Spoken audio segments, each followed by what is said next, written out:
Hello दोस्तों, कैसे हैं आप लोग। तो आज हम the rise of nationalism in Europe chapter का 5th पार्ट डिस्कस करने जा रहे हैं। आइए सबसे पहले देखते हैं कि आज के इस लेक्चर में क्या है। आज के इस लेक्चर में हम डिस्कस करेंगे Europe after 1815, July revolution of 1830, Greek war of independence, romantic imagination यानी कि romanticism and national feeling, romanticism in Poland, hunger hardship and popular revolt of 1830s, 1848 का revolt the revolution of the liberals, impact of the revolution of 1848, Frankfurt parliament, liberal movement and political rights to women and last में हम discuss करेंगे आज के lecture पे based कुछ previous year के question. तो आइए दोस्तों शुरू करते हैं। दोस्तों, हमने लास्ट लेक्चर में डिस्कस किया था कि यूरोप में जब वाटरलू के वॉर में जब नेपोलियन डिफीट हो जाता है तो उसके बाद जो यूरोपियन पावर्स थे, बेसिकली ऑस्ट्रिया, ब्रिटेन, रशिया और प्रशा, ये सब कंट्रीज़ जो है उन्होंने एक ट्रीटी किया, जो है ट्रीटी ऑफ वियना जिसे हम कहते हैं, और उसके द्वारा जो भी चेंजेस यूरोप की सोसाइटी में नेपोलियन के द्वारा जो लाए गए थे उन सभी चेंजेस को जो है फिर से अंडू किया जाता है और यूरोप में एक फिर से जो है एक कंजर्वेटिव रेजिम, एक कंजर्वेटिव पावर जो है रूल में आता है।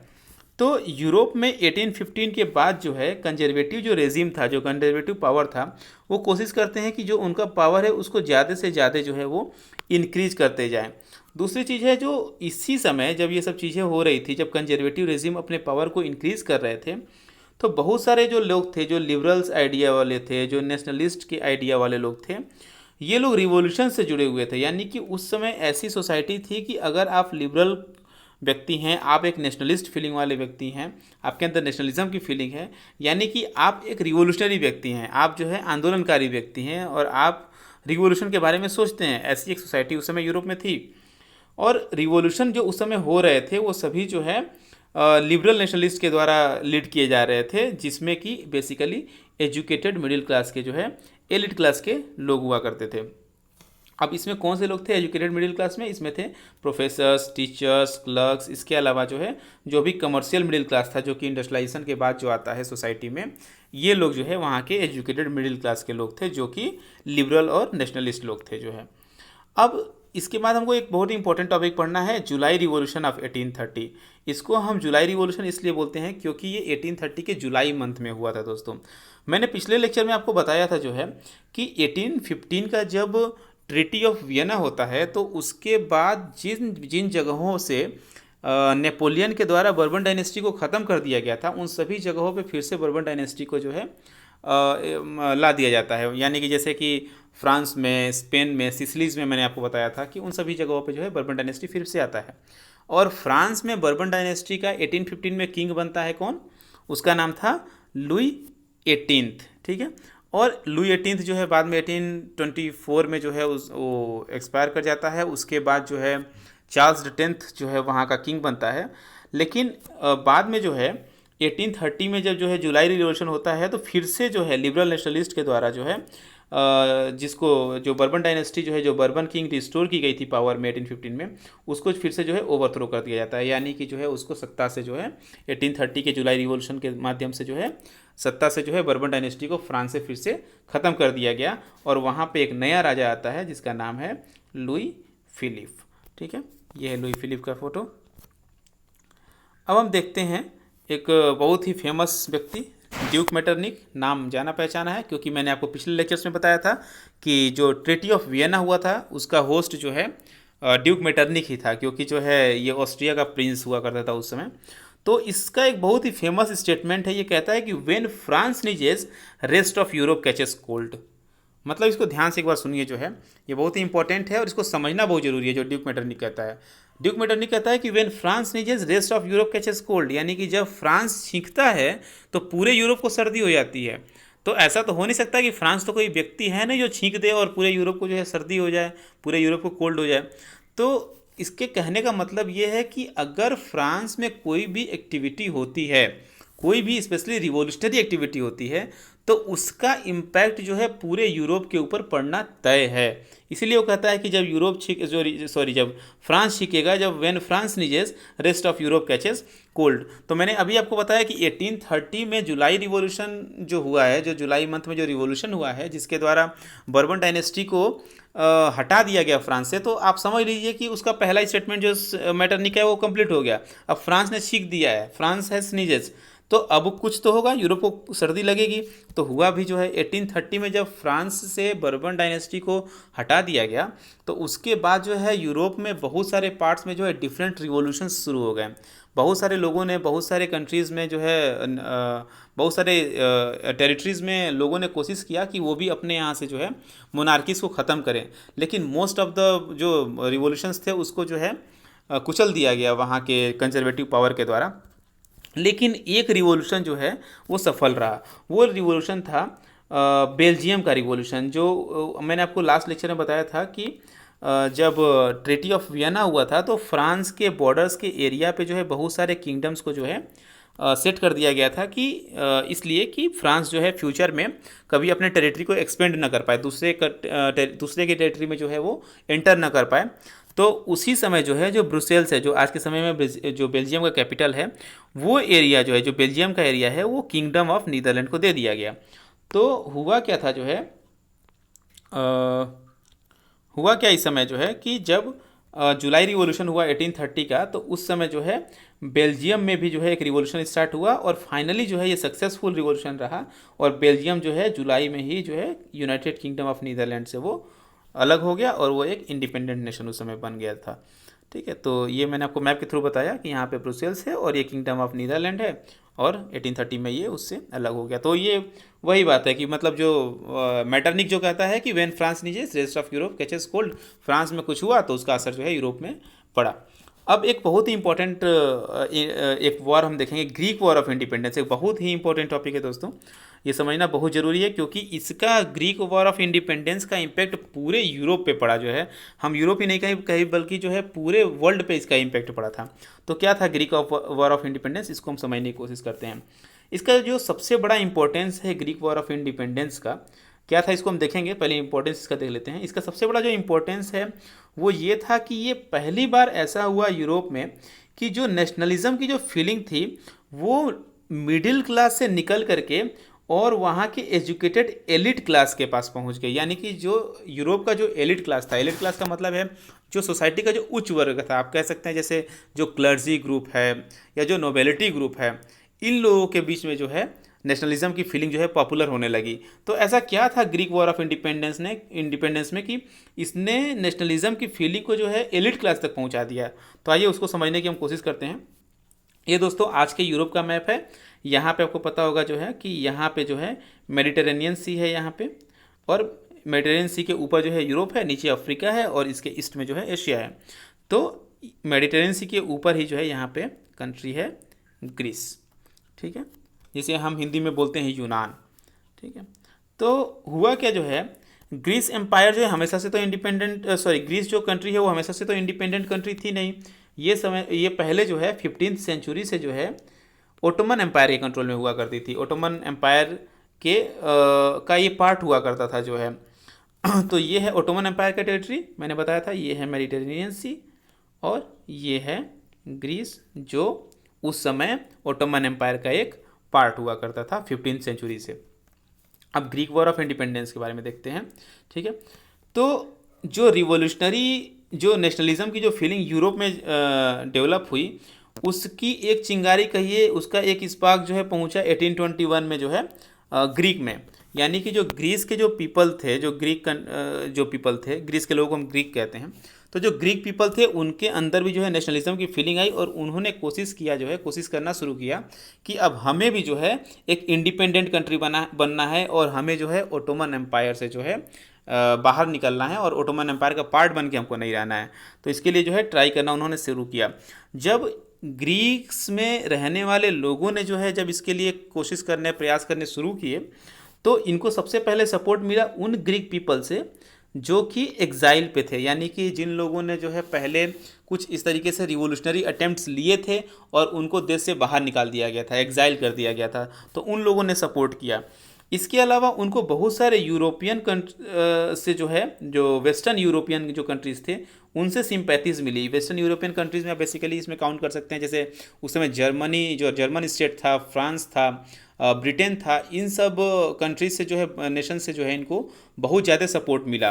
अब क्यों सपोर्ट मिला, ये क्वेश्चन है कि क्यों इन लोगों ने सपोर्ट किया। तो इसका जो सबसे मेन रीज़न है वो ये है कि जो उसमें पोएट्स थे, जो कवि थे, जो आर्टिस्ट थे, जो कलाकार हुआ करते थे, उन्होंने कहा कि Greece is the cradle of European civilization. Greece जो है वो यूरोपियन सिविलाइजेशन का क्रेडल है। क्रेडल का मतलब पालना होता है, जैसे ऐसा आपने देखा होगा जिसमें छोटे बच्चों को हम जो है लिटा करके उसको जो है झुलाते रहते हैं।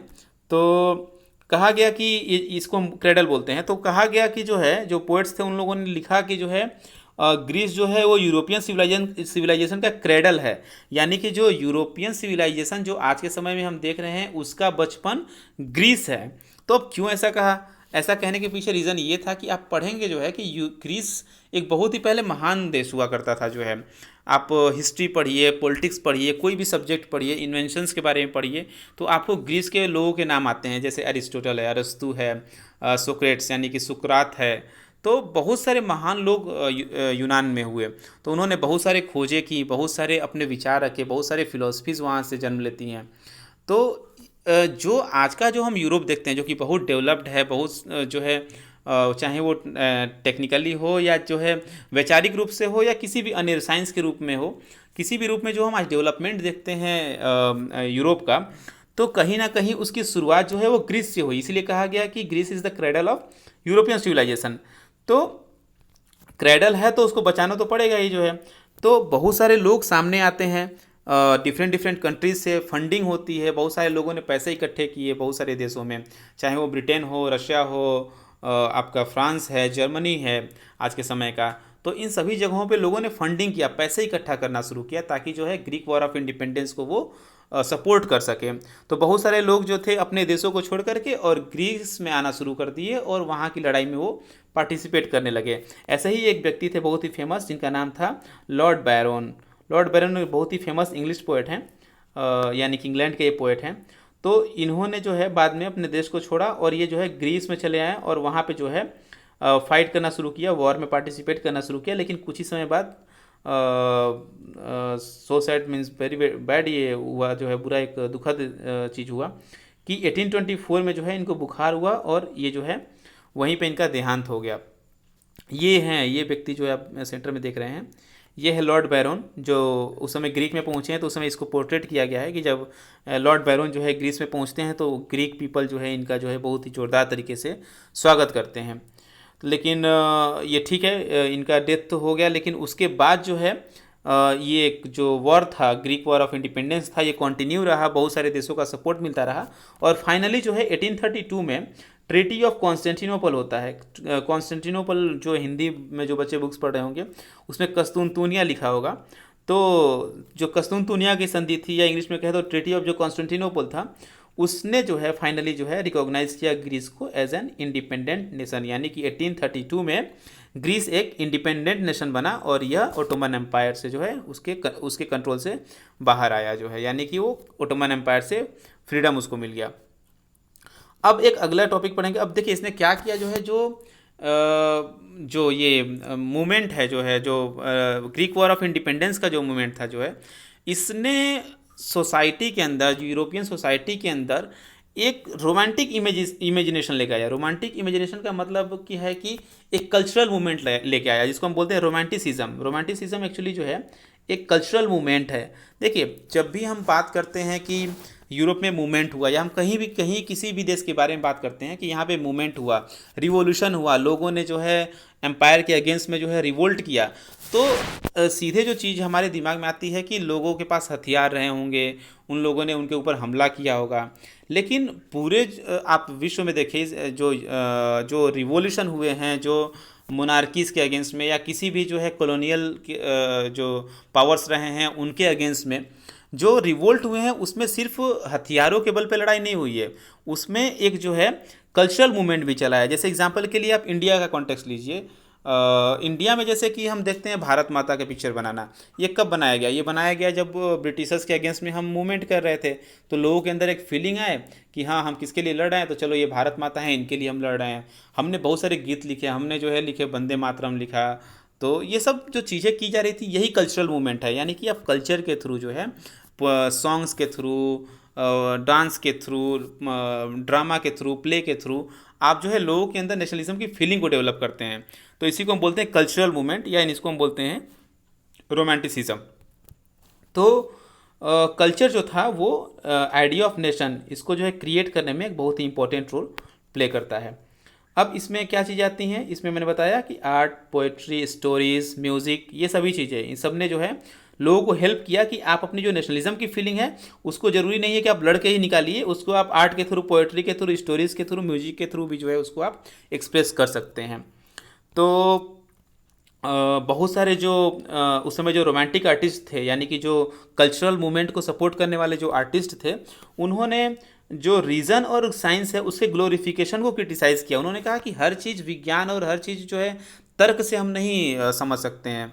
बहुत सारी चीज़ों को समझने के लिए हमको सिर्फ इमोशंस पे जाना पड़ेगा, यानी कि फीलिंग को समझना पड़ेगा, इमोशंस को समझना पड़ेगा, इंट्यूशंस को समझना पड़ेगा, मिस्टिकल फीलिंग्स को समझना पड़ेगा। इमोशंस का मतलब जानते हैं, जो हमारे अंदर की जो भावनाएं हैं। इंट्यूशंस का मतलब होता है कि एक हमारे अंदर से जो चीज़ें आती हैं, जैसे हम कहें कि जैसे कई बार बातचीत में हम जैसे वर्ड यूज करते हैं कि मुझे लग रहा था कि ऐसा होगा और ये देखो हो भी गया, तो ये इंट्यूशन है, ठीक है। और मिस्टिकल फीलिंग का मतलब है कि कुछ रिलीजियस रिलेटेड फीलिंग, जैसे गॉड को लेकर के या कोई भी रिलीजियस रिलेटेड फीलिंग जो होता है उसको मिस्टिकल फीलिंग हम बोलते हैं।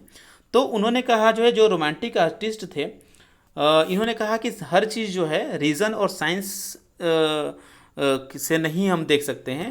बहुत सारी चीज़ें ऐसी हैं जिसमें हमको इमोशंस पे, इंट्यूशंस पे और मिस्टिकल फीलिंग्स पे जो है हमको ध्यान देना होगा। और इसका मेन जो इन लोगों ने एफर्ट लगाया, जो प्रयास किया इन रोमांटिक आर्टिस्ट ने, इनका मेन प्रयास था कि हम किसी भी तरीके से लोगों के अंदर एक ऐसा सेंस डेवलप करें कि हमारा जो हेरिटेज है, हमारा जो कल्चर है, वो सब सेम है, कॉमन है, ठीक है। और इसलिए ये जो कॉमन कल्चर, कॉमन हेरिटेज है, it can be the basis of a nation, ये एक नेशन का एक आधार हो सकता है। तो इस बात के लिए उन्होंने कोशिश किया। यहाँ पे आप एक पिक्चर देखेंगे, ये आपके एनसीईआरटी बुक में दिया हुआ है, the massacre of chaos. Massacre of chaos क्या था? ये जो है एक पेंटिंग है, 1824 में बनाया गया था यूजीन दे ला क्रोआ के द्वारा। तो इसमें दिखाया गया है कि जो कियोस जो आइलैंड है, वहाँ पे जो है जो टर्कीज पीपल हैं, जो तुर्की के जो लोग हैं, उन्होंने लगभग 20,000 यूनानियों को मार डाला है। तो ये एक्चुअली ऐसा नहीं है, तो फोटो तो है नहीं, ये क्लिक तो किया नहीं गया, इसको तो पेंटिंग में बनाया गया है। पर्पस क्या रहा होगा? पर्पस यही रहा होगा कि इसमें हम दिखा रहे हैं, देखिए इसमें बेसिकली आप देखेंगे तो महिलाएं और बच्चे बहुत ज़्यादा आपको दिखाई देंगे। तो ये पेंटिंग बना करके ये दिखाने की कोशिश की जा रही है कि ग्रीस के लोग बहुत ही समस्या में हैं, और जो भी इस पेंटिंग्स को देखेगा उसके अंदर एक फीलिंग आएगी कि मतलब ग्रीस की कंडीशन बहुत ख़राब है, और हमको जो है उसके प्रति सिंपैथेटिक फीलिंग रखनी चाहिए, एक सहानुभूति की भावना रखनी चाहिए, और जो ग्रीक वॉर ऑफ इंडिपेंडेंस चल रहा है उसमें हमको पार्टिसिपेट करना चाहिए। तो ये इसलिए जो है ये सब चीज़ें की जा रही थी। अब एक और व्यक्ति हुए बहुत ही फेमस, जिनका नाम था जोहान गॉटफ्रीड हर्डर, एक जर्मन फिलोसफर थे ये। तो इन्होंने कहा कि जो है true German culture can be discovered among the common people. Common people को हम जर्मन लैंग्वेज में बोलते हैं दास फोक। तो उन्होंने कहा कि अगर आपको रियल जर्मन कल्चर देखना है, आपको रियल जर्मन कल्चर क्या है उसको अगर जानना है, तो आप कॉमन पीपल के बारे में खोज कीजिए। जो सामान्य लोग हैं जर्मनी में रहने वाले हैं, जर्मन एरियाज़ में, उनके बारे में आप जानिए। अगर उनको आप जान जाएंगे तो आप जान जाएंगे कि ट्रू जर्मन कल्चर क्या है। तो अब कॉमन पीपल क्या है? कॉमन पीपल में हम क्या देखेंगे? ये जोहान गॉटफ्रीड हर्डर का ये पिक्चर है। तो कॉमन पीपल का मतलब क्या है? कॉमन पीपल का मतलब है कि कॉमन पीपल की एक्टिविटी, वो क्या करते हैं। तो कॉमन पीपल आप जानते होंगे, जैसे हम कहते हैं ना लोक नृत्य। तो लोक नृत्य क्या होता है? एक किसी खास लोकल एरियाज़ के कल्चर के बारे में बताता है। तो फोक कल्चर के बारे में आप पढ़िए, फोक कल्चर के बारे में आप जानिए, फोक सॉन्ग्स के बारे में जानिए, फोक पोएट्री के बारे में जानिए, लोकगीतों के बारे में जानिए, फोक डांसेस के बारे में जानिए, लोक नृत्य के बारे में आप जानिए। तो उन्होंने कहा जो है कि नेशन बिल्डिंग के लिए एसेंशियल है कि आप कॉमन पीपल दास फोक के बारे में जानिए, यानी कि फोक कल्चर के बारे में जानिए। तो ये कहना था जोहान गॉटफ्रीड हर्डर का। इसके अलावा ये इम्फेसाइज करते थे, बहुत ही जोर देते थे वर्नाकुलर लैंग्वेजेस पे। कहते थे कि एक लैंग्वेज ऐसा नहीं हो सकता है जिसके माध्यम से जो है हम सब कुछ जान जाएं कंट्री के बारे में, कॉमन पीपल के बारे में आपको जानना है तो आप फोकस कीजिए वर्नाकुलर लैंग्वेजेस के बारे में, वर्नाकुलर लैंग्वेजेस के ऊपर। वर्नाकुलर लैंग्वेज का मतलब है कि लोकल लैंग्वेज, किसी भी जगह का जो अपना लोकल लैंग्वेज होता है उसके ऊपर आप फोकस किए। तो इन्होंने लोकल लैंग्वेज के ऊपर यानी कि वर्नाकुलर लैंग्वेजेस के ऊपर जो है इन्होंने फोकस किया। अब हम पढ़ेंगे दोस्तों जो है रोमांटिसिज्म इन पोलैंड के बारे में, कि पोलैंड में जो है रोमांटिसिज्म किस तरीके से चलता है। ये पोलैंड का मैप है लेट 18th सेंचुरी का। तो इसमें आप देखेंगे कि ये जो पोलैंड का जो मैप दिया गया है ये बहुत सारे कलर्स में डिवाइडेड हैं। तो ये कलर दिखा रहे हैं कि ये पोलैंड का जो एरिया है डिफरेंट डिफरेंट किंगडम्स में जो है बटा हुआ है। इसमें बेसिकली कौन कौन से किंगडम थे, इसमें थे रशिया, प्रशा और ऑस्ट्रिया। इन्होंने क्या किया था कि लेट 18th सेंचुरी में जो है पोलैंड को डिवाइड कर लिया था और इसको जो है तीनों ने मिलकर के आपस में बांट लिया था। तो पोलैंड जब तीन देश मिलकर के, तीन किंगडम मिलकर के किसी कंट्री के ऊपर रूल कर रहे हैं तो ऑब्वियसली बात है वो कंट्री इंडिपेंडेंट टेरिटरी तो हो नहीं सकती है। तो पोलैंड जो है एक इंडिपेंडेंट टेरिटरी तो नहीं थी, लेकिन फिर भी जो है यहाँ के जो लोग थे, जो पोलिश लोग थे, पोलैंड के लोग जो होते हैं उनको हम पोलिश पीपल कहते हैं, ठीक है। तो जो यहाँ के पोलैंड के जो रहने वाले लोग थे, ये लोग जो है अपने अंदर नेशनलिज्म की फीलिंग को इन लोगों ने जिंदा रखा। कैसे? इनके लिए जो मेन मीडियम था, जो सबसे मुख्य साधन था, वो था म्यूजिक और इनका लैंग्वेज। इनका लैंग्वेज है पोलिश लैंग्वेज। तो लैंग्वेज और म्यूजिक के माध्यम से जो है, म्यूजिक के थ्रू जो है इन लोगों ने अपने अंदर की नेशनलिज्म की फीलिंग को हमेशा जो है जिंदा रखा, अलाइव रखा। एक व्यक्ति थे बहुत ही फेमस जिनका नाम था कैरोल कुरपिंस्की। कैरोल कुरपिंस्की ने कहा जो है कि हमारा जो नेशनल स्ट्रगल है उसको हम ओपेराज के थ्रू, म्यूज़िक के थ्रू हम जो है चाहें तो इसको हम डेवलप कर सकते हैं। तो कैरोल कुरपिंस्की ने भी यही किया। उन्होंने ओपेराज के थ्रू, ओपेराज आप जानते होंगे ना, मतलब जो एक होता है, जैसे आपने 3 इडियट मूवी देखी होगी, उसमें जो प्रिंसिपल रहता है, वो जो इंस्टीट्यूट का जो डायरेक्टर रहता है, तो जब वो शेविंग कराता है तो एक म्यूजिक चलता है ना बैकग्राउंड में, तो उसी को हम ओपेरा बोलते हैं। ओपेरा म्यूज़िक वही है। तो ओपेराज के द्वारा, म्यूज़िक के द्वारा जो है, और फोक डांसेस के द्वारा, जैसे कि पोलोनाइज डांस एक डांस फॉर्म है, जैसे हम लोग के भरतनाट्यम होता है वैसे ही ये मान लीजिए पोलोनाइज एक डांस फॉर्म है। इसके अलावा माजूरका। तो ये जो डिफरेंट डांस फॉर्म्स हैं, ओपेराज है, म्यूजिक है, इसको कैरोल कुरपिंस्की ने कहा कि ये नेशनलिस्ट सिंबल हैं, यानी कि जो राष्ट्रवादी जो चिन्ह हैं वो और कुछ नहीं, जो हमारे जो ओपेराज हैं, जो म्यूज़िक हैं, जो फोक डांस है, यही हमारे नेशनलिस्ट जो है सिंबल हैं, यही हमारी राष्ट्रीय पहचान है, कह सकते हैं कि ऐसा कहा उन्होंने। ये कैरोल कुरपिंस्की का ये पिक्चर है। अब हम देखेंगे इसी में आगे कि रोमांटिसिज्म इन पोलैंड में ही कि जो वर्नाकुलर लैंग्वेज था उसके ऊपर फोकस किया गया था। जैसे हमने आपको बताया ना कि जोहान गॉटफ्रीड हर्डर जो था जर्मनी का, उसने कहा कि दास फोक के ऊपर को देखिए, वहीं पे आपको जो है ट्रू जर्मन कल्चर दिखाई देगा। और उसने कहा था कि जो है वर्नाकुलर लैंग्वेज में जो है आप चीज़ों को समझिए जो है, या वर्नाकुलर लैंग्वेज के ऊपर आप ध्यान दीजिए, लोकल लैंग्वेजेस के ऊपर। तो वर्नाकुलर लैंग्वेज का जो सबसे बड़ा जो इम्पोर्टेंस था, जो सबसे बड़ा जो उसका काम था, वो ये था कि वर्नाकुलर लैंग्वेजेस के थ्रू जो है आप अपने मैसेजेस को, अपने संदेश को, जो आप कहना चाहते हैं लोगों को, उसको आप लार्ज ऑडियंस तक पहुंचा सकते हैं। लार्ज ऑडियंस तक पहुंचा सकते हैं, इसका मतलब ये है कि मोस्टली जो पीपल इलिटरेट हैं, जो पढ़े लिखे नहीं हैं, जैसे आप देखते होंगे ना कि आपके यहाँ भी जो गांव में जो लोग होते हैं वो वहाँ का जो लोकल लैंग्वेज है सिर्फ वही जानते हैं। आप उनसे जाकर के इंग्लिश में बात करेंगे तो शायद ना समझ पाएँ चीज़ों को जो है। तो जो भी लोकल लैंग्वेजेस है, जो वर्नाकुलर लैंग्वेजेस है, उसको प्रमोट करने का एक बहुत बड़ा फ़ायदा ये था कि जो है आप अपने मैसेज को लार्ज ऑडियंस तक, बहुत बड़ी संख्या में लोगों तक आप मैसेज को अपने पहुंचा सकते थे।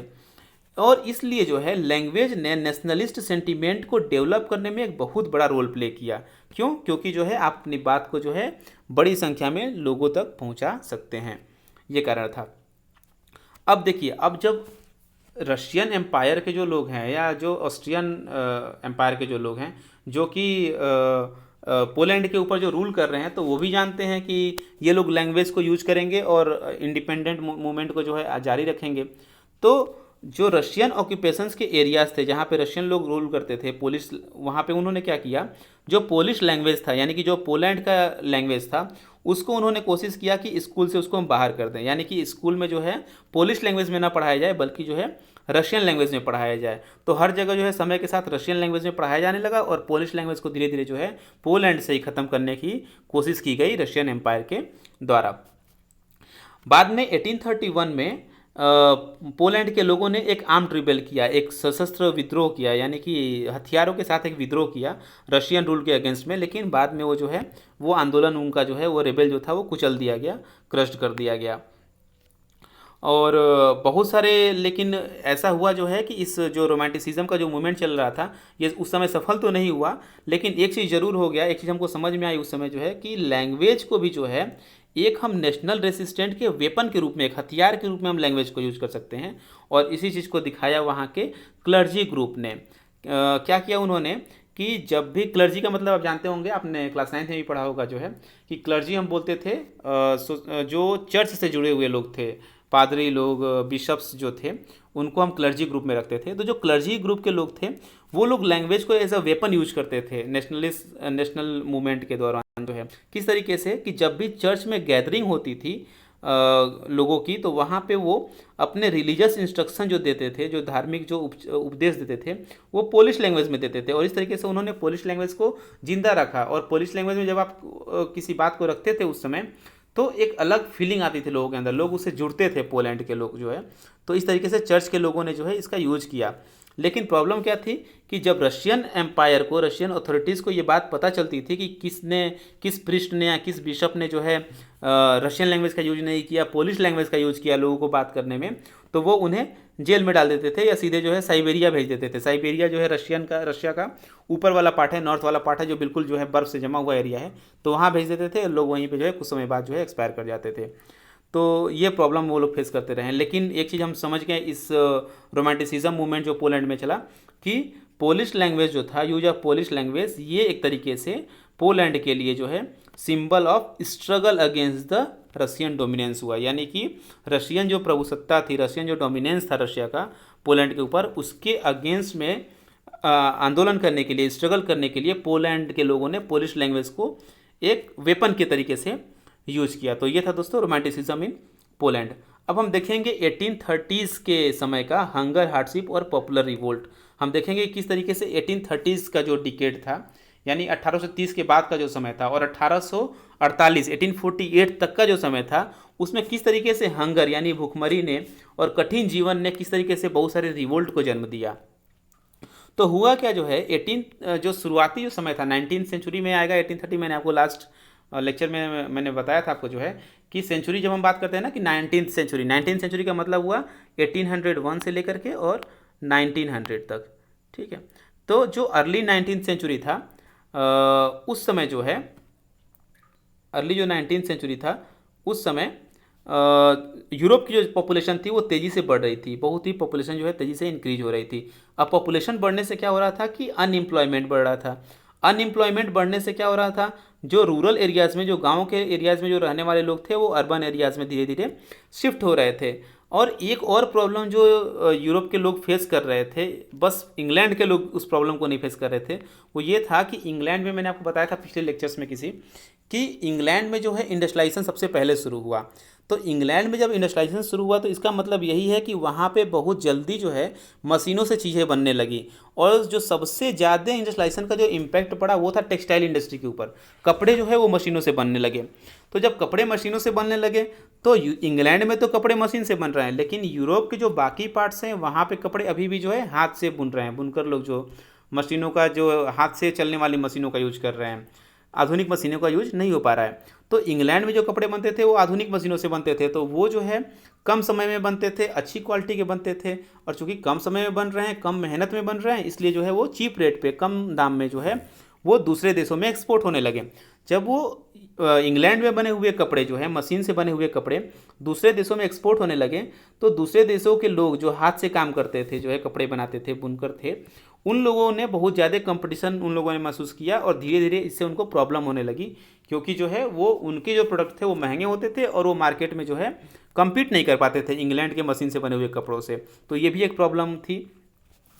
एक प्रॉब्लम था जो है कि जहाँ जहाँ ऐसे एरियाज थे यूरोप में जहाँ अभी भी फ्यूडल सिस्टम चलता था। फ्यूडल सिस्टम का मतलब मैंने बताया था कि कुछ जमींदार लोग होंगे जिनके पास जो बड़ी ज़मीनों के मालिक होते थे और वो अपने अंडर में कुछ गरीब लोगों को जो है रखते थे और उनसे जो है बेगारी करवाते थे, मजदूरी करवाते थे, उसके बदले में उन्हें पैसा नहीं देते थे या बहुत ही कम मामूली पैसा देते थे। तो इसको हम फ्यूडल सिस्टम इसको हम बोलते हैं। तो जो भी पीजेंट्स थे, जो भी किसान थे जो कि बड़े ज़मींदारों की ज़मीनों पे खेती करते थे, तो उनको फ्यूडल टैक्स पे करना पड़ता था। यानी कि जो है जो एक बड़ा हिस्सा जो उपज निकलता था उसको उस ज़मीन के मालिक को देना पड़ता था। इसके अलावा ऑब्लिगेशंस थे, यानी कि जो ज़मीन का मालिक है वो बहुत सारी अपनी आदेश देता रहता था कि तुम ये काम कर दो, तो जो भी वो काम कहता है उसको बिना पैसे लिए या जैसे भी हो उसको आपको करना पड़ता था। ये मजबूरी थी आपकी जो है। इसके अलावा जो है प्राइस फूड प्राइसेस जो है इंक्रीज होना, या कभी ऐसा हुआ कि फसल ख़राब हो गई किसी कारण से, बाढ़ आ गया, सूखा आ गया, तो अगर कभी ऐसा हो जाता था कि फूड प्राइस थोड़ा सा भी बढ़ गया या बैड हार्वेस्ट हो गया, फसल ख़राब हो गई, तो गरीबी जो है बहुत ज़्यादा तेज़ी से जो है यूरोप में बढ़ने लगती थी। और मैंने आपको शुरू में जो बताया था इस पार्ट में कि किस तरीके से 1830 में जो है फ्रांस में एक रिवोल्ट होता है और जो बर्बन डायनेस्टी को हटा दिया गया, तो उस समय रिवोल्ट होने का बहुत बड़ा जो रीज़न था वो यही था। ये सब जो देख रहे हैं चीज़ें जो है, ये कंडीशन होना जो है, इसने ये बहुत बड़ा इसने रोल प्ले किया कि वहाँ के लोग जो है उस समय के जो मोनार्की थी, जो बर्बन डायनेस्टी थी, जो उस समय चार्ल्स द 10th जो है उस समय रूल कर रहा था, तो उसके अगेंस्ट में लोगों के जाने का एक बहुत बड़ा कारण था कि लोग असंतुष्ट थे ना। पॉपुलेशन बढ़ती जा रही है, अनएम्प्लॉयमेंट है, लोगों के पास काम नहीं है, और जो कपड़े बनाने वाले लोग हैं वो जो है इंग्लैंड से कम्पीट नहीं कर पा रहे हैं, फ्यूडल ड्यूज़ देना पड़ रहा है किसानों को, फसल ख़राब हो रही है और कीमत बढ़ रही है, तो गरीबी बहुत तेज़ी से बढ़ने लग रही है, लोग भुखमरी के शिकार हो जा रहे हैं। तो ये सब रीज़न थे जिसकी वजह से लोगों ने रिवोल्ट किया और फाइनली जो है बर्बन डायनेस्टी को वहाँ से हटा ही दिया। और 1830 में बाद में जो है जो किंग बना था उसका नाम था, मैंने बताया आपको क्या नाम था उसका नाम था लुई फिलिप। अब देखिए 1848 में जो है फिर रिवॉल्यूशन होता है। हालांकि ये रिवॉल्यूशन चलता रहा, ऐसा नहीं था कि जो 1830 के बाद अचानक से 1848 में हुआ। 1838 के बाद जो है ये सब जो कंडीशंस मैंने आपको बताया जो है कि पॉपुलेशन का बढ़ना, ये जो भी चीज़ें हैं, तो ये सब जब हो रहे थे तो बाद में 1848 में एक बहुत बड़ा फिर से रिवॉल्यूशन हुआ। और ये रिवॉल्यूशन जो है लीड किया गया था लिबरल्स के द्वारा। ध्यान दीजिएगा कि उस समय जो है 1848 का जो समय था, उस समय एक रिवॉल्यूशन जो है वो तो पुअर लोग जो थे, जो किसान वर्ग था वहाँ का, वो तो कैरी कर ही रहा था, वो उस रिवॉल्यूशन को कंटिन्यू कर ही रहा था। लेकिन उसी के साथ साथ उसके पैरेलल जो है एक और रिवॉल्यूशन चल रहा था, जो कि वहाँ का एजुकेटेड मिडिल क्लास, जिसको हम लिबरल्स कहते हैं उस समय के हिसाब से, वो लोग भी जो है उसको कंटिन्यू रखे हुए थे। यानी कि दो आंदोलन, मतलब दो तरीके की रिवॉल्यूशन, एक पुअर पीपल के द्वारा और एक जो है वहाँ के एजुकेटेड मिडिल क्लास के द्वारा, जो है दो रिवॉल्यूशन साथ साथ में चलते रहे। रीज़न क्या था 1848 में? सेम रीज़न था, पॉपुलेशन का बढ़ना, फूड शॉर्टेज होना, पॉवर्टी होना, अनएम्प्लॉयमेंट होना, यही सब बेसिकली जो है रीज़न थे जिसकी वजह से लोग जो है नाराज़ थे। और फाइनली जो है इन सब चीज़ों से वो इतना नाराज़ हुए कि वो 1848 में वो लोग जो है सड़क पे आ गए, जो है रोड पे आ गए। कहाँ के रोड पे? पेरिस के रोड पे, जो आज के समय में जो फ्रांस का जो कैपिटल है वहाँ पे जो है फरवरी मंथ की ये बात है, जो है 1848 का फरवरी मंथ था। उस समय जो है बहुत बड़ी संख्या में लोग जो है पेरिस की सड़कों पे आ गए और उन्होंने वहाँ के जो राजा उस समय था जो है उसके अगेंस्ट में जो है रिवोल्ट कर दिया, जो है फिर से विद्रोह कर दिया। तो जो लुई फिलिप था उस समय राजा, मैंने बताया, जो 1830 में बना था, वो 1848 में फाइनली जो है उसको वहाँ से भागना पड़ा। तो उसने जो है देश छोड़ दिया और देश छोड़ के वो गायब हो गया। उसके बाद जो है एक नया व्यक्ति आया, नेपोलियन थर्ड। ठीक है, कंफ्यूज मत होइएगा, नेपोलियन बोनापार्ट अलग था और नेपोलियन थर्ड अलग है। नेपोलियन थर्ड जो है उसका संभवतः उसका भाई था, जो है छोटा भाई था, भाई था या मैं कंफ्यूज हूँ थोड़ा सा, आई थिंक इसका वो नेफ्यू था, भतीजा था जो है नेपोलियन थर्ड जो है। तो नेपोलियन थर्ड जो है बाद में 1848 में फ्रांस का प्रेसिडेंट बनता है। अब एक चीज़ यहाँ पे ध्यान रखिएगा, मैंने बताया था पहले जो है कि 1830 का जो रिवॉल्यूशन होता है तो लुई फिलिप वहाँ का राजा बनता है, लेकिन यहाँ पे नेपोलियन थर्ड राजा नहीं बन रहा है, वो क्या बन रहा है? वो प्रेसिडेंट बन रहा है। और जब किसी देश में कोई व्यक्ति प्रेसिडेंट बनता है, राष्ट्रपति बनता है, इसका सिंपल सा मतलब है कि वहाँ पे अब मोनार्की नहीं है, बल्कि वो कंट्री एक रिपब्लिक कंट्री बन गई है। क्योंकि रिपब्लिक कंट्री का मतलब ही होता है कि a nation where the head of the nation, यानी कि जो देश का जो प्रमुख व्यक्ति है, जो सबसे पहला व्यक्ति है, जो राष्ट्रपति कहलाता है, वो इलेक्टेड है, वो he is elected by the people. तो यूरोप में जो है 1848 में, सॉरी, जो फ्रांस में जो 1848 का जो रिवॉल्यूशन हुआ उसमें नेपोलियन थर्ड अगला राजा नहीं बना, वो प्रेसिडेंट बना। ठीक है, ये नेपोलियन थर्ड का पिक्चर है, यहाँ पे आप देख पा रहे हैं स्क्रीन पे। तो वहाँ की नेशनल असेंबली ने जो है 1848 के रिवॉल्यूशन के बाद कुछ चीज़ें डिक्लेयर की। क्या डिक्लेयर किया? पहला कहा कि now France is a republic, यानी कि now we don't have a king, we have a president who is elected by the people. Second उन्होंने क्या कहा? Right to vote to all the male of above 20 years of age, यानी कि सभी पुरुषों को, ध्यान दीजिएगा यहाँ पे महिलाओं को अभी भी राइट टू वोट नहीं दिया गया है। वोट, राइट टू वोट किसको दिया गया है? सिर्फ पुरुषों को दिया गया है। और किन पुरुषों को? जिनकी उम्र 21 साल से अधिक है। इसके अलावा राइट टू वर्क वहाँ पे इम्प्लीमेंट किया गया, जैसे हम लोग का नरेगा चलता है ना राइट टू वर्क में, तो वैसे ही वहाँ पे भी राइट टू वर्क शुरू किया गया। और राइट टू वर्क में लोगों को काम देने के लिए कुछ नेशनल वर्कशॉप्स इस्टेब्लिश किए गए, जिनका काम यही था कि लोगों को वो रोज़गार देंगे, एम्प्लॉयमेंट देंगे। अब इस 1848 के रिवॉल्यूशन का इम्पैक्ट क्या पड़ा? सबसे बड़ा इम्पैक्ट फिर से हम याद करते हैं ड्यूक मेटरनिक को। ड्यूक मेटरनिक ने क्या कहा था? When France नीजेस rest of the Europe catches cold, जब फ्रांस सीखेगा तो पूरे यूरोप को सर्दी होगी ही होगी।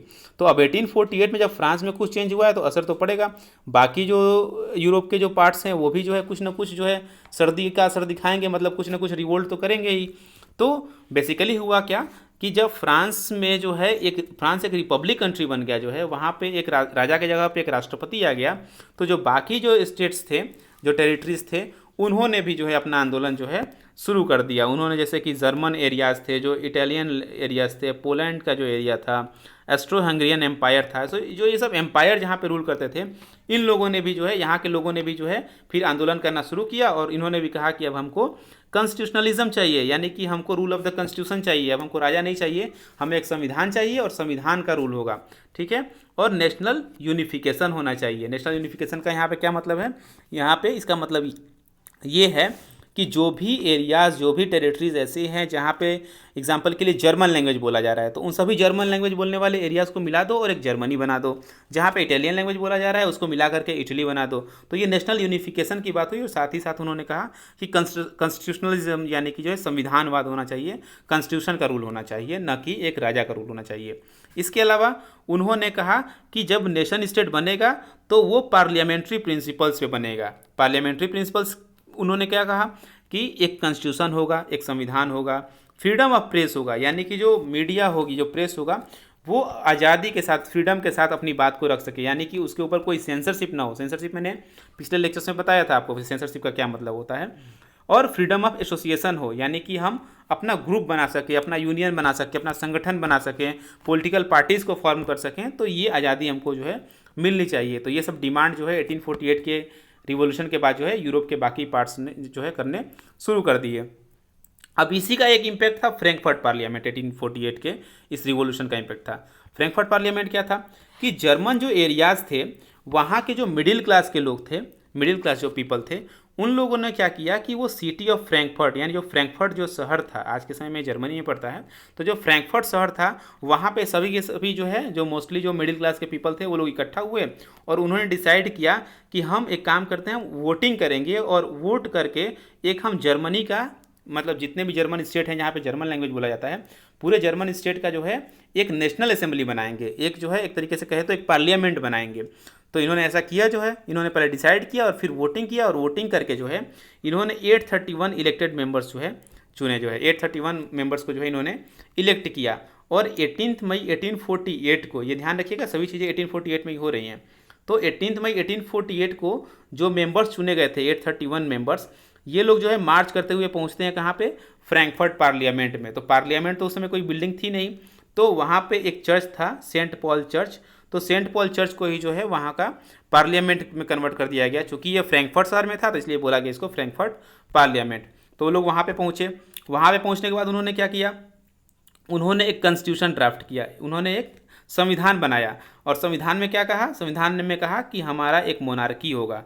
ध्यान दीजिएगा, संविधान होगा लेकिन राष्ट्रपति नहीं होगा, जो है संविधान होगा और साथ ही साथ एक राजा होगा। तो जब किसी देश में संविधान भी होता है और एक मोनार्क भी होता है, तो ऐसे कंडीशन को हम बोलते हैं कि वहाँ पे कॉन्स्टिट्यूशनल मोनार्क है, यानी कि मोनार्क तो है, राजा तो है, लेकिन वो कॉन्स्टिट्यूशन के अंडर में रह के काम कर रहा है। तो कॉन्स्टिट्यूशन बनाया और जो है डिक्लेयर किया कि जर्मनी में जो है एक मोनार्क होगा और वो मोनार्क जो है कॉन्स्टिट्यूशन के और पार्लियामेंट का सब्जेक्ट होगा, यानी कि पार्लियामेंट और कॉन्स्टिट्यूशन के अंडर में कंट्रोल में रह करके वो मोनार्क यानी कि वो राजा जो है काम करेगा। अब राजा कौन बनेगा? तो जर्मनी का राजा बनने का ऑफर दिया गया है इन लोगों के द्वारा फ्रेडरिक विल्हेम फोर्थ को, जो उस समय प्रशिया का किंग था। तो प्रशिया के किंग से उन्होंने कहा कि एक काम करो, तुम जो है फ्रेडरिक विल्हेम फोर्थ तुम हमारे राजा बन जाओ। फ्रेडरिक विल्हेम फोर्थ ने कहा कि हम आपके राजा नहीं बनेंगे। क्यों नहीं बनोगे भाई? तो इसलिए नहीं बनेंगे क्योंकि आप जो है हमको पूरा पावर तो दे ही नहीं रहे हो। आपने कॉन्स्टिट्यूशन बना लिया है, अपना जो है अपना पार्लियामेंट बना लिया है, और अब कह रहे हो कि जो है हम पार्लियामेंट और कॉन्स्टिट्यूशन के हिसाब से काम करेंगे, तो हमको ऐसा काम जो है नहीं करना है। तो विल्हेम फोर्थ ने जो है मना कर दिया। उसने कहा ना, हमको जो है ये मुकुट ही प्यारा है, हम जो है राजा बन के ही जो है रहेंगे, और हमको जो है किसी जो है ऐसे कॉन्स्टिट्यूशनल मोनार्क जो है हमको नहीं एक्सेप्ट करना है। तो उसने जो है इसको रिजेक्ट कर दिया, और उसके बाद उसने क्या करना शुरू किया, उसने जो बाकी राजाओं का शासन था, जो बाकी मोनार्क्स था, उन सबको जो है ज्वाइन किया। कहा कि चलो मिलते हैं और मिल करके जो इलेक्टेड असेंबली जो इन लोगों ने बनाया है जर्मन वालों ने, इसको ख़त्म करते हैं। तो अब इसकी तैयारी शुरू हो जाती है। अब ध्यान चीज रखिएगा कि जो फ्रैंकफर्ट पार्लियामेंट में मैंने बताया था कि फ्रैंकफर्ट जो पार्लियामेंट थी, इसमें जो लोग थे वो कौन थे? वो लोग मिडिल क्लास के लोग थे। तो मिडिल क्लास जो वहाँ का लिबरल था वो एरिस्टोक्रेसी के अगेंस्ट में था।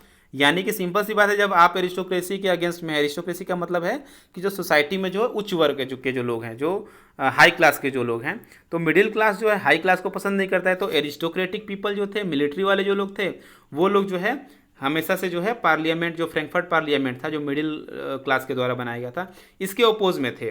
दूसरा प्रॉब्लम क्या हुआ कि जो पार्लियामेंट में जो लोग चुने गए थे उसमें मिडिल क्लास के लोग थे, और ये मिडिल क्लास के लोग जो है वर्कर्स के डिमांड को, आर्टिसंस यानी जो छोटे कारीगर थे उनके डिमांड को इन लोगों ने सुना ही नहीं, उसका विरोध करना शुरू किया। तो अब ध्यान दीजिए, सोसाइटी में तीन ही तो क्लास है। एक जो है ऊपर वाला क्लास है जिसको हम बोल रहे हैं एरिस्टोक्रेटिक क्लास, बीच में मिडिल क्लास है, और नीचे जो है लोअर क्लास है जिसमें जो है वर्कर्स हैं, आर्टिसंस हैं। तो ये मिडिल क्लास जो है जिसने पार्लियामेंट बनाया है, ये ऊपर वाले के अपोज में है, तो ये ख़त्म। और आप नीचे वाले का डिमांड सुन नहीं रहे हैं, तो ना आपको ऊपर वाले का सपोर्ट मिला, ऊपर वाले सोसाइटी का, ना नीचे वाले सोसाइटी का सपोर्ट मिला। तो जब आपके पास किसी का सपोर्ट ही नहीं है तो आप सपोर्ट ख़त्म कर चुके हैं, अकेले क्या कर पाएंगे जो है। और फाइनली क्या होता है कि जो मोनार्कीज थी, जो डिफरेंट पार्ट्स की, उन लोगों ने अपना ट्रूप भेजा, अपनी सेना भेजी, और जो ये पार्लियामेंट थी, असेंबली जो थी, उसको जो है ख़त्म कर दिया गया। और इस तरीके से फ्रैंकफर्ट पार्लियामेंट जो है फाइनली ख़त्म हो जाता है।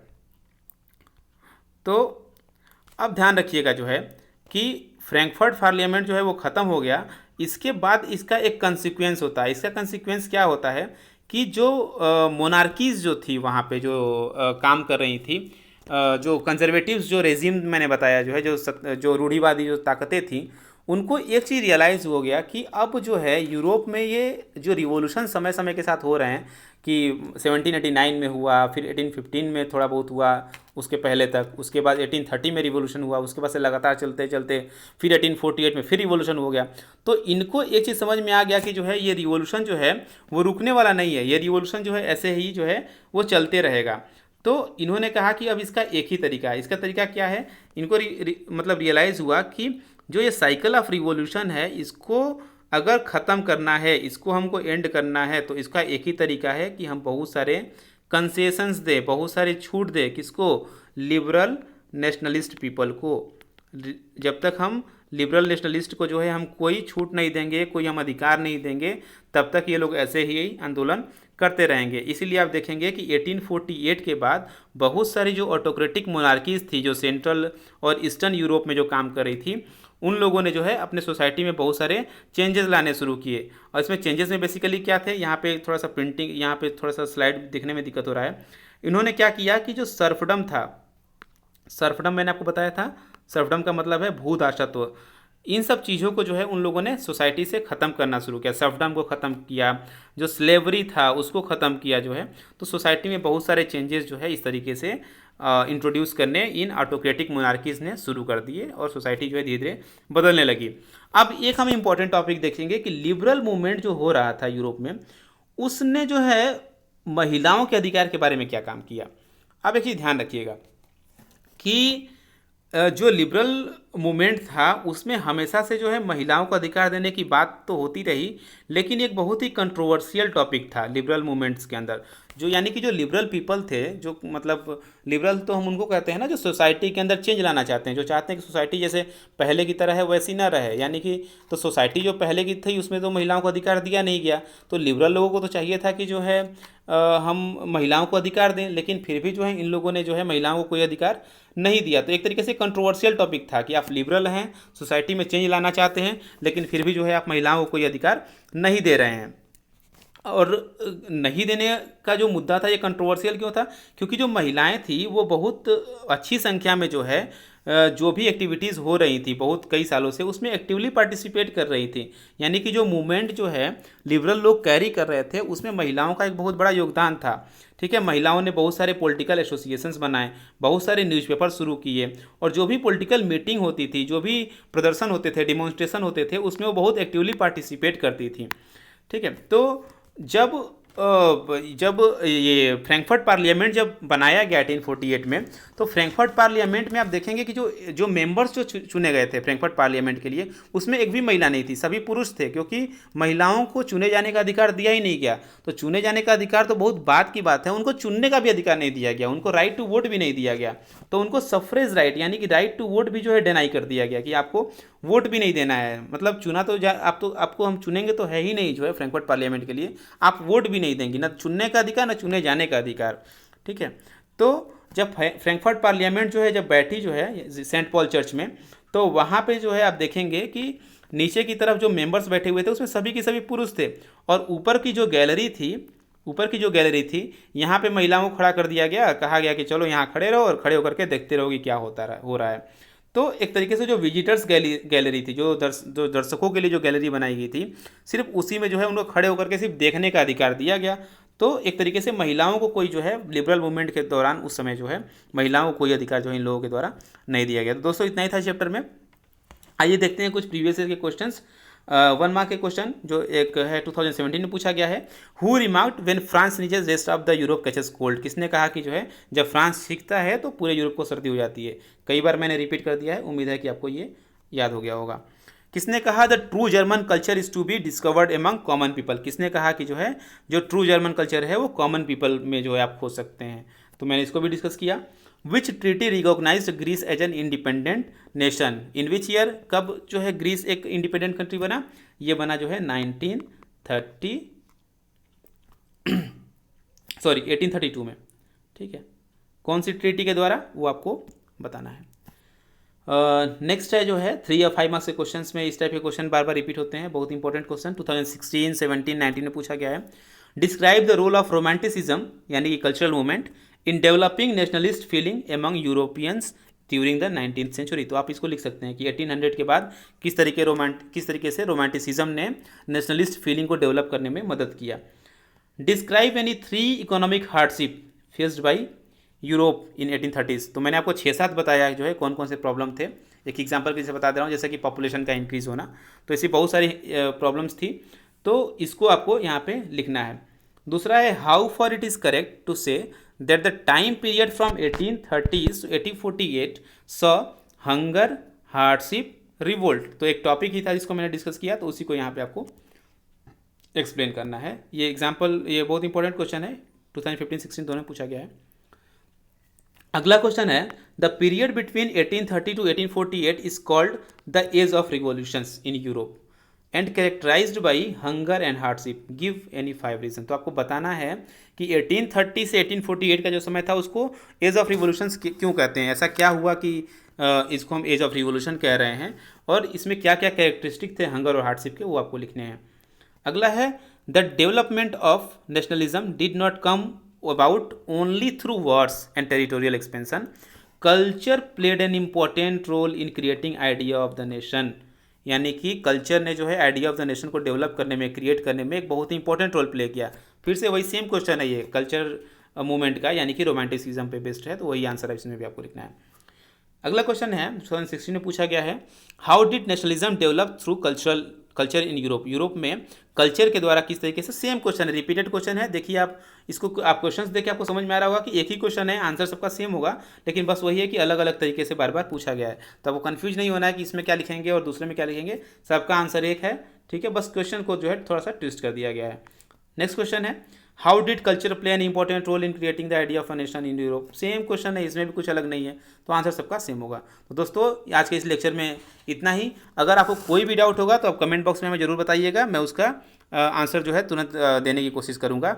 और दोस्तों अगर अभी तक आपने मेरे चैनल को सब्सक्राइब नहीं किया तो प्लीज़ सब्सक्राइब कर लीजिए, ताकि जब भी मैं अगला वीडियो अपलोड करूँ तो आपको उसका नोटिफिकेशन मिल जाए। Thank you.